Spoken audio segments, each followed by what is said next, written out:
अब हम जेंगो में एक नया हम सुपर यूज़र बनाएंगे अपने प्रोजेक्ट के लिए, और उसमें जो स्टूडेंट मॉडल्स हमने बनाया था, मतलब टेबल स्टूडेंट को हम क्या करेंगे, वहाँ इंपोर्ट करेंगे और वहाँ पे डेटा क्रिएट करेंगे, अपडेट करेंगे, डिलीट करेंगे। जो काम होगा सुपर यूज़र से लॉगिन करने के बाद, जो जेंगो बाय डिफ़ॉल्ट से फीचर प्रोवाइड करता है। तो अब हम यहाँ पे क्या करेंगे, सर्वर ब्रेक हमारा है, हम यहाँ पे लिखेंगे Python manage.py create super user. ठीक है, सुपर यूज़र। अब बेसिकली मैं बात करूँ यहाँ पे जेंगो के डेटाबेस में, तो जो आथ यूज़र होता है बाय डिफ़ॉल्ट ये आपके यूज़र्स को हैंडल करने के लिए होता है। अभी इसके अंदर कोई भी यूज़र नेम और पासवर्ड जैसा नाम का कोई अभी डेटा क्रिएट नहीं हुआ है। तो हम लोग डायरेक्ट यहाँ पे टर्मिनल से करेंगे create super user. Create super user बनाने के लिए यूज़र नेम पूछ रहा है, तो मैं लिख देता हूँ मिथिलेश। मिथिलेश यूज़र नेम होगा, MITHILESH मिथिलेश। और ईमेल एड्रेस भी मैं छोड़ देता हूँ, मुझे नहीं चाहिए ईमेल एड्रेस। मैं लिख देता हूँ यहाँ पे पासवर्ड में लिख देता हूँ pass@123। पासवर्ड को अगेन पूछ रहा है, ठीक है। Super user created successfully. अब यहाँ पे अगर जा करके मैं इसको रिफ्रेश करके देखूँ आथ यूज़र को, तो आप देख सकते हैं कि पासवर्ड हमारा इनक्रिप्ट हो गया। ठीक है। दूसरी चीज़, अभी इसने लॉगिन नहीं किया है, कोई बात नहीं। क्या ये सुपर यूज़र है? हाँ, हमने सुपर यूज़र ही तो बनाया है, क्रिएट सुपर यूज़र। यूज़र का नेम क्या होगा? मिथिलेश। ठीक है। अब कोई बात नहीं, हमने क्या कर, डेट ऑफ ज्वाइनिंग भी दिखा रहा है कि आज की डेट की ज्वाइनिंग इसकी हुई है। ठीक है, कैंसिल। अब मैं क्या करूँगा यहाँ पे, फिर पाइथन manage.py रन सर्वर करूँगा। रन सर्वर आऊँगा अपने ब्राउज़र पे, और यहाँ पे इसके पहले हम लोगों को एडमिन दिख रहा था, 3 URL दिख रहे थे, हमने दोनों की टेस्टिंग कर ली थी। अब हमें एडमिन पे जाना है। एडमिन का मतलब इस वेबसाइट का जो एडमिन होगा, बाय डिफ़ॉल्ट ये फीचर हमें जेंगो प्रोवाइड करके देता है। अब हमने यहाँ पे क्या यूज़र नेम लिखा था? मिथिलेश। पासवर्ड क्या था? pass@123। ठीक है। जैसे हम लॉगिन करेंगे, नहीं मुझे सेव नहीं करना। अब यहाँ पे अथेंटिकेशन एंड अथराइजेशन का मैसेज आ रहा है, यूज़र्स कितने हैं। ठीक है, अभी यूज़र्स में केवल एक मिथिलेश है। अब अगर मैं बात करूँ यहाँ पे ग्रुप्स की, तो अभी ग्रुप्स कोई बना नहीं है, कोई बात नहीं। हम लोग यहाँ पे क्या करेंगे, नए यूज़र बनाएंगे, क्रिएट करेंगे और डिलीट करेंगे। अभी फ़िलहाल के लिए मुझे क्या करना है, अभी यूज़र्स की कोई छेड़छाड़ नहीं करनी है हमको। हमने क्या करना है कि अपना स्टूडेंट जो टेबल है, जो हमारा मॉडल्स है, उसको यहाँ पे जेंगो एडमिन में हमको रजिस्टर करना है।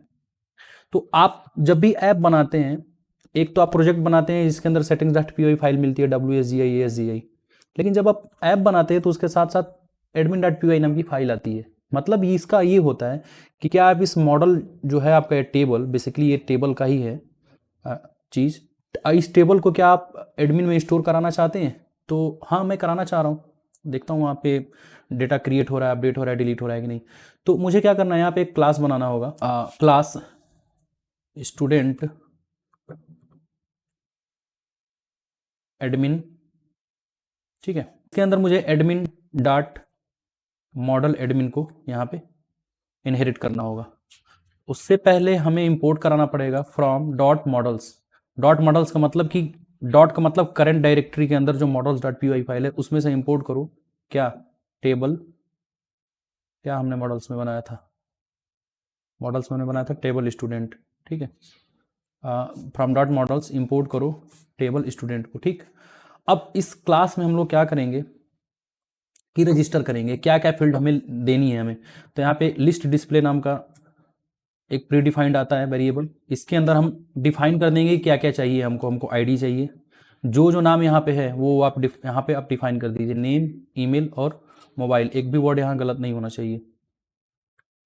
मुझे आईडी भी चाहिए उसकी, मुझे उसका ईमेल भी चाहिए, नेम चाहिए।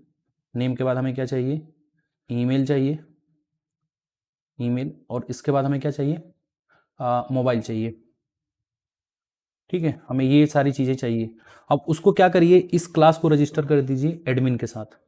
तो हम लिखेंगे admin dot site dot register. Register करो किसको?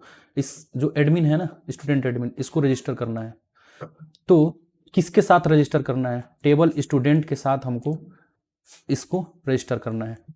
अब हम आते हैं यहाँ पे, अगर मान लीजिए दोस्तों मैंने यहाँ पे मोबाइल 1 कर दिया, गलत एक डाल दिया मैं, जबकि बताया था यहाँ पे मॉडल्स में कि ये जो की होगी, ये जो नेम होगा, यही यहाँ पे होना चाहिए। अब आते हैं यहाँ पे सर्वर को एक बार ब्रेक कर लेते हैं, रन सर्वर करते हैं। आप देख सकते हैं यहाँ पे कुछ एरर आ रहा है। क्या?